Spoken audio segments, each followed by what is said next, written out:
大家好，我是橘子。我已经出院回家了。大家都建议不让看手机，我很少看手机，但是我这边也看了，这个视频下边的评论啊，然后大家有很多问题，这边呢我挑了几个问题，给大家回复一下。这个评论呢我也都看了，但是就是因为太多了，然后不方便看手机嘛，我回答的很少。然后这边捡几个大家问的最多的问题来回复一下。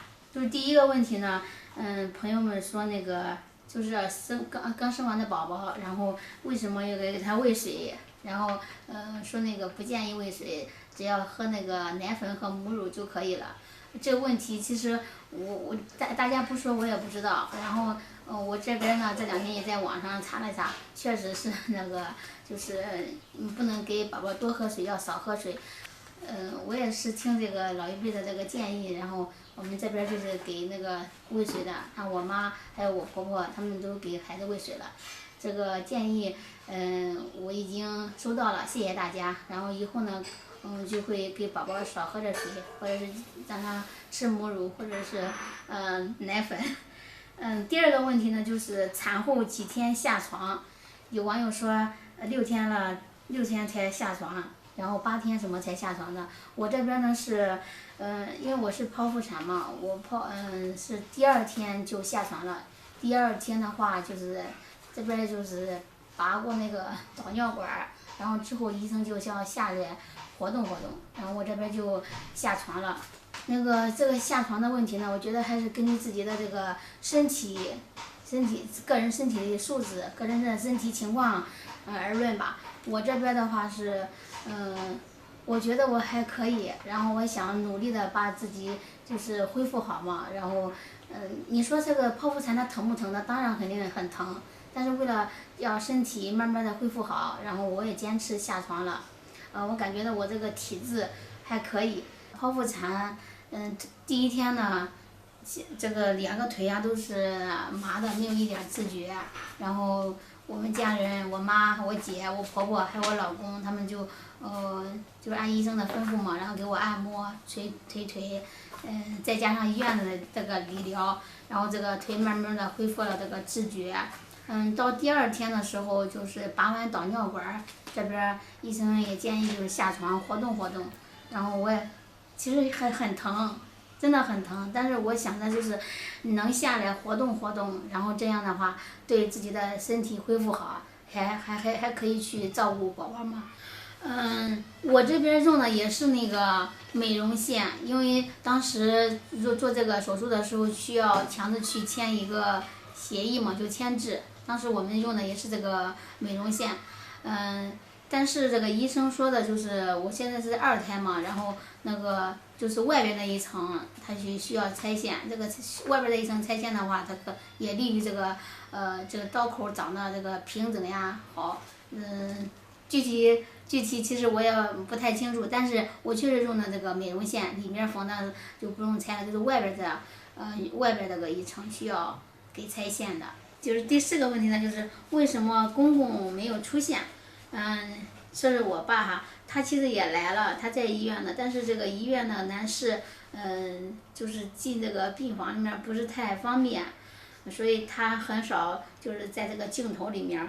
比如说第1天，他就是帮忙呀，然后接下来也有来医院的，然后出院的时候我爸也来了，然后他就是早早的来把这个东西都带回去了一部分，然后后来是亮亮和强制把东西弄到车里，然后我们一块儿出院的。只是说就是大家都在忙嘛，没有录到他的镜头，所以我们这边我爸在家里边做后盾，然后医院照顾的话，后几天就是强制和我妈，前2天就是我姐、我妈，还有我婆婆，然后强制他们在医院。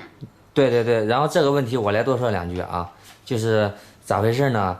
主要就是前2天的时候人特别多，因为前2天是产妇最虚弱的时候，不管是婆婆还是妈妈还是姐姐还是表妹，他们都关系都挺好的。对，还有我霞姐。对。强子这边的表姐。对，就是他们知道之后，因为前2天嘛，就是特别虚弱，还没有下床的时候，他们大部分都在，但是他们在的时候也只是在一会儿，医生让他们出去的时候，他们很快就出去了，也非常遵守医生的规定。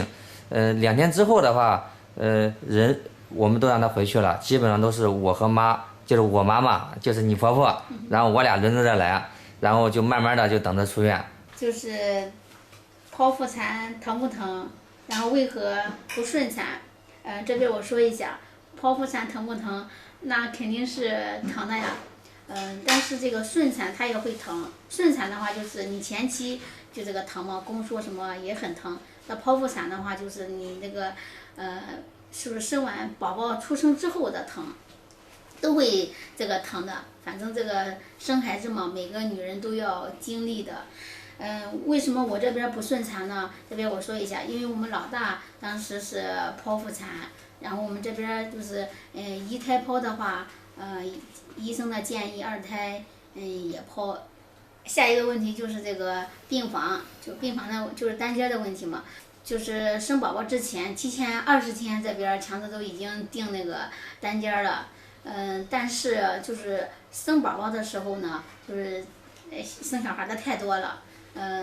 就是没有排到我们这个单间没排到我们，所以就当时就我也是临时，就是医生签检之后嘛，让我住院了，临时就住院，然后就是给我分配了这个普通病房。当时就是有还有另外2个产妇，就是我们3个人住一个病房。另外的2个就是产妇呢，他们的妈妈和婆婆也都在。怎么说呢？一方面呢是自己的这个孩子，然后另一方面呢是自己的儿媳。他们就是不管是妈妈还是婆婆，他们都想就是在自己的孩子最需要帮助的时候，然后陪在他身边。到后几天呢，就是让这个妈妈，还有我姐他们都回去了，就是因为医院里面不让有太多的这个人在嘛，又是这个。还有一个问题就是说，很多朋友说这个婴儿啊，就是宝宝出生之后要找这个专人来照顾。还有说让你找月嫂的。这就是让我找月嫂，去月子中心什么的。是这样的，因为我们已经有一个孩子了，我们大宝的时候就是我们自己我们家人然后来照顾的。不管我们的经验怎么样，但是我们也把这个孩子给养大了。我们大宝现在都5岁了。可能有些方法也并不是规范，也并没有什么科学。但是我们也长大了。好歹也给拉扯大了。对，长大了。对，这是大家给的方式方法，对吧？然后和老观念进行结合，对吧？然后找出一套属于咱自己的育儿方法，是不是？是啊。就是这个尿不湿的问题啊，就是宝宝的尿不湿。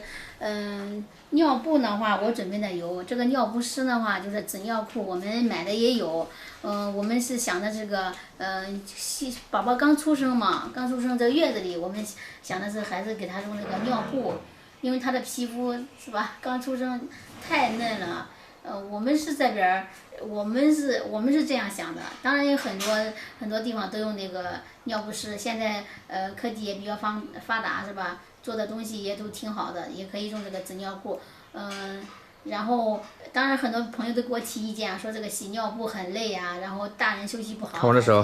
孩子也休息不好。我也接受大家的建议，我这2年也采取了就这个尿布和这个纸尿裤结合的这个方式给宝宝用了。以后出完月子的话，我可能都给他用这个纸尿裤。谢谢大家的建议。黄疸的问题就是宝宝这个黄疸的问题。我们家宝宝出生的时候，就前2天他是正常的，就是没有这个黄疸的现象，因为他医生每天都会给他测这个黄疸嘛。前2天这个黄疸的那个值都是正常的，到第3天的时候他稍微有一点高，是12、13，不是太高，但是医生给开了点药给我排。具体这个黄疸这个方法，有什么好的这个就是消除这个黄疸的方法我也不知道，大家可以给橘子就是建议一下。我们这边呢是剖腹产的话，我说一下，就1胎的话一般都是5天出院的，2胎的话是6天出院。我这是6天出院的。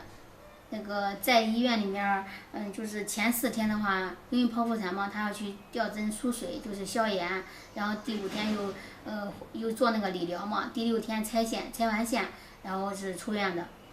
产后修复的问题，还有人就是说用那个术后那个绷带是吧？我们这边医生也没建议，所以我也没有用。然后这一天呢，然后因为强子一直和我一块儿去产检了嘛，当时医生提到这个产后修复问题，强子就是给我报了一个这个产后修复问题的产后修复这个啥疗程这个套餐啊，给你报了个套餐。对，到时候可能是42天，就是产后42天就去医院做个产检，检查之后就可以做这个产后修复这个套餐了。到时候我体验一下。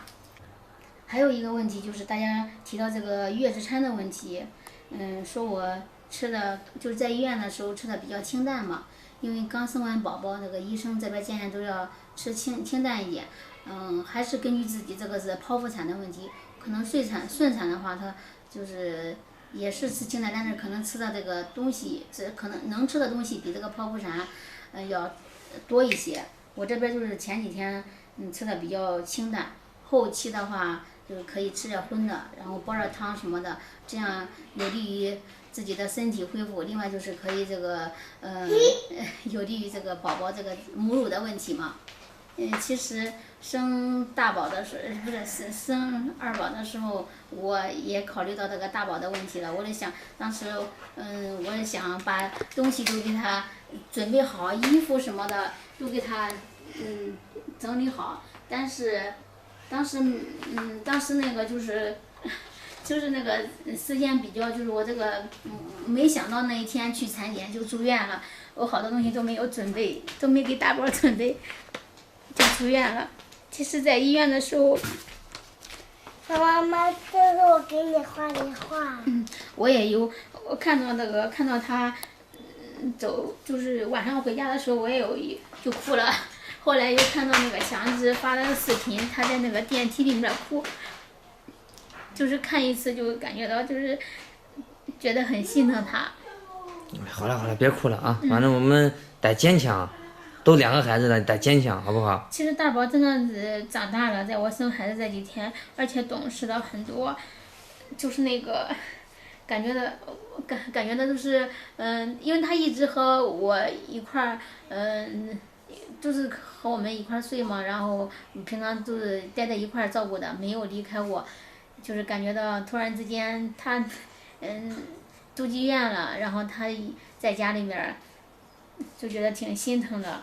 但是以后呢，我们会照顾到大宝的情绪，然后会2个孩子一样的好好的照顾他们，希望他们健康快乐的成长。我去看看宝宝，半天了，我听见他就是醒了啊。